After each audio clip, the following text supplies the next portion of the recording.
Assalamualaikum warahmatullahi wabarakatuh. Para pemirsa, makin berkembang alat komunikasi informasi, semakin terbukalah hal-hal yang selama ini belum diketahui atau tidak diketahui oleh masyarakat. Efek lainnya adalah terjadinya kesetaraan. Jadi orang tidak lagi merasa terlalu berilmu, di mana orang lain tidak boleh merasa rendah diri atau merasa rendah, di mana hal-hal itu tidak boleh dipertanyakan. Dalam bernegara itulah sebenarnya yang disebut dengan berjalannya prinsip-prinsip demokrasi dengan baik, yaitu adanya kesetaraan. Nah, dalam agama pun juga terjadi kesetaraan sekarang ini antara seorang kiai, ulama, buya atau tokoh agama dengan jemaahnya. Itu terjadi sharing informasi, terjadi dialog. Jadi nggak boleh satu lain mendoktrin dan nggak boleh dipertanyakan. Lalu bagaimana Yusuf Mansur dan orang-orang terafiliasi dengannya? Sama saja. Yusuf Mansur sebelum tahun 2015 mungkin dia sangat dikdaya ya bercerita agama Islam apa saja yang ujung-ujungnya bisa meraup duit dari masyarakat. Dan duit itu nanti telah dia gunakan atau telah dia selewengkan bahasa hukumnya untuk membeli tanah untuk kepentingannya sendiri, lalu di atas tanah itu dia bangun bisnis warung steak and shake. Itulah yang jumlahnya ratusan seperti kita beritakan pada video-video kita sebelumnya. Lalu bagaimana dengan orang-orang yang terafiliasi dengan Yusuf Mansur? Di antara tokoh masyarakat ya, yang terafiliasi dengan Yusuf Mansur pada masa lalu itu sebutlah namanya Buya Yahya dari pesantren Al-Bahjah Cirebon. Ini dengan Yusuf Mansur sangat akrab. Malah salah satu alasan kenapa jemaah masjid Kota Wisata Cibubur dengan gampang saja dibatalkan janji pertemuan, karena ya pahamlah ya, kalau jemaah itu kan para korban gitu. Mereka nggak punya duit, lalu mau bertemu gitu. Ketika ditanya ada nggak kunjung ada jawaban, dibatalkan. 2 hari kemudian mereka melaksanakan rekaman video bersama dengan Yusuf Mansur yang isinya meminta sedekah gitu untuk pembangunan pesantren di daerah Cianjur sana. Sampai akhir hayatnya, salah satu yang meninggal pada minggu lalu itu yaitu Bapak Nur Khalid. Itu kecewa masyarakat di sana itu, bahkan sampai mati mereka tidak habis pikir. Kok ada ya tokoh agama begini sikapnya gitu. Kepada penipu, yang orang yang merugikan orang, dia sangat bertoleran gitu, berbaik hati. Tapi para korban-korban yang banyak ini tidak mereka anggap sama sekali. Itulah yang ditujukan kekecewaan mereka itu kepada Buya Yahya, pimpinan pondok pesantren Al-Bahjah di Cirebon. Tapi rupanya belakang baru kita tahu ternyata yang menghujat atau yang mengugat Buya Yahya ini tidak saja jemaah-jemaah di Masjid Wisata Kota Cibubur. Buya ini ternyata mengalami satu problem, yaitu masalah keadilan di dalam berlogika. Jadi logika agama itu nggak jelas. Yang paling menggugat paling depan itulah Kiai Imaduddin Al-Bantani. Ketika Buya Yahya ini tidak bisa menjatuhkan hukum.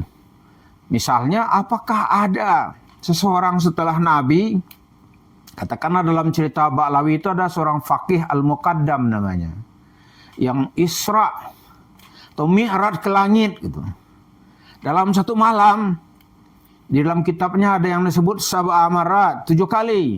Ada yang menyebut sab'a wa isruna marat, 27 kali. Bahkan ada yang menyebut sab'una marat, itu 70 kali. Mungkin nggak itu Buya? Atau ada nggak Dia mengatakan itu bagi wali-wali Allah itu boleh saja. Ini mulai orang menggugat, ini logikanya gimana ini gitu. Dia tidak bisa itu. Apakah orang-orang itu siapa dia wali-wali Allah? Nah, dia juga nggak bisa menjelaskan. Apakah ada karamah gitu yang melebihi karamatnya atau melebihi ilham atau wahyu yang diterima oleh Nabi Muhammad? Buya Yahya ini malah bercerita kepada soal lain. Kalau orang nggak percaya karamat, kafir. Contohnya Maryam. Itu kan orang kan disebut di dalam Al-Quran kisah Maryam. Ada juga manusia keramat lain, yaitu Khidir misalnya. Itu kan disebut. Ini orang-orang yang nggak jelas ini, nggak disebut, tapi ada nggak? Kata Buya Yahya, ada. Guru saya katanya, ketika gula pasir habis, pasir itu bisa dia dengan karamahnya menjadi gula. Itu diketawain oleh Kiai Imaduddin Usman dari Banten. Buktikan karamah itu terus menerus atau sekali aja gitu. Kemudian logika Buya ini dalam beragama itu dia tidak peduli itu asal ahlul bait atau kaum Ba'lawi benar semua. Benar nggak Buya gitu? Itu kaum Ba'lawi satu orang Ba'lawi yang bahlul dan tolol itu lebih mulia dari 70 para ulama yang amil dan alim. Buya ini nggak bisa jawab. Lalu kata orang, kalau begini sosoknya bagaimana orang sekolah di sini? Apa jadi anak-anak sekolah di sini nih? Ya kesimpulannya pertama otaknya tumpul. Lama-lama dia nggak percaya itu kepada ilmu pengetahuan gitu. Karamah wali lebih unggul. Dia nggak percaya nanti itu bumi ini bulat gitu. Sama seperti Yusuf Mansur. Yusuf Mansur tuh mendapatkan duit sedekahin. Kalau ke pasar baca salawat. Nanti Allah bawa Allah. Seperti apa bawa Allah itu kan panjang penjelasan. Bawa Allah. Nanti Allah yang beliin ikan. Allah yang masakin. Kurang ajar nggak tuh? Allah nanti akan bawa ikannya. Apa gini-gini agama ini? Coba agama-agama begitu tuh, itu tidak ada yang mengikuti kecuali manusia yang rata-rata kecerdasan itu sama seperti kecerdasan monyet.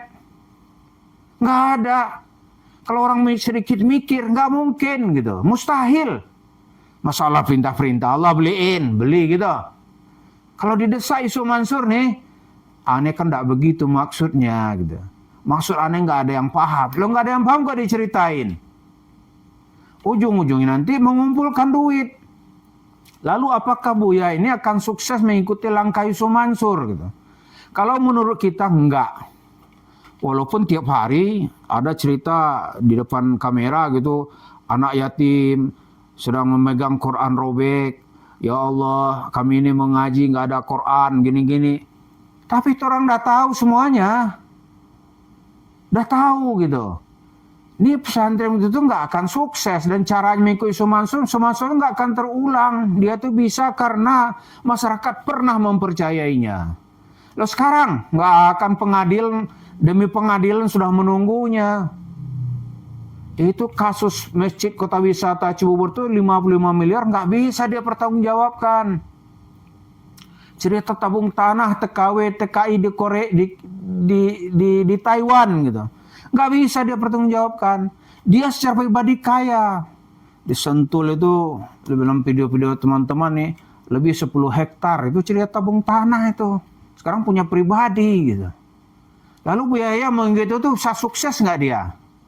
Orang udah tahu ini diajak cerita kebenaran nggak bisa gitu. Yang adanya dia bersama-sama dalam rangka menyesatkan masyarakat. Terus orang bantu untuk apa? Makin banyak orang tamat, makin banyak manusia nggak pakai akal gitu beragama. Kan susah kalau begitu. Jadi afiliator Yusuf Mansur yang lain hati-hati lah. Orang akan terus memperhatikan. Nggak mungkin orang bisa terus-terusan dibodohi. Dan cerita Yusuf Mansur dengan warung stick and shake itu sekali cuman itu. Berikutnya orang mulai menggugat terus. Ada anaknya juga Siratu Halu seperti orang kejar kemana-mana. Orang kejar. Dan nggak mungkin lah itu bisa terjadi lagi gitu. Gitu ya. Jadi kalau kita lihat ya memang masa depan tokoh-tokoh agama itu harus merevisi kemampuan dirinya dan kemampuan memposisikan diri. Lihat aja tuh pesantren-pesantren modern kan nggak ada dia ngemis-ngemis begitu. Saya di Gontor ya kan, nggak ada. Di Jakarta kita sebut beberapa ya, bukannya lain nggak ada. Darun Najah misalnya nih, nggak ada gitu-gitu. Di pinggir jalan orang-orang berantri minta sedekah ya nggak ada. Atau tiap hari dia gedor orang sampai ke kamar-kamar minta sedekah nggak ada. Kenapa? Karena pesantren sudah dikelola secara modern dan profesional, di mana keuangannya terus bertambah dengan tidak perlu bantuan subsidi dari masyarakat di pinggir jalan. Ini jangan-jangan nanti ya pesantren orang udah susah itu ditambah lagi kesusahannya. Ya misalnya gitu ya, ormas-ormas lain buat pesantren kan juga begitu. Misalnya Al-Irsyad, gitu. Pesantrennya bagus-bagus, besar, santrinya ribuan gitu. Kan nggak ada dia tuh ngemis-ngemis ke kemana-mana ya. Dia mungkin mencari donatur 1-2 orang itu udah cukup gitu. Karena memang tujuannya bukan untuk memperkaya diri sendiri. Pemilik pesantren punya uang triliunan, tapi jualannya rumah tahfiz, gitu. Ngeri gitu-gitu tuh. Jadi itulah yang kita lihat, Yusuf Mansur dan afiliatornya itu makin hari makin dijepit dan akan digulung oleh kesadaran masyarakat.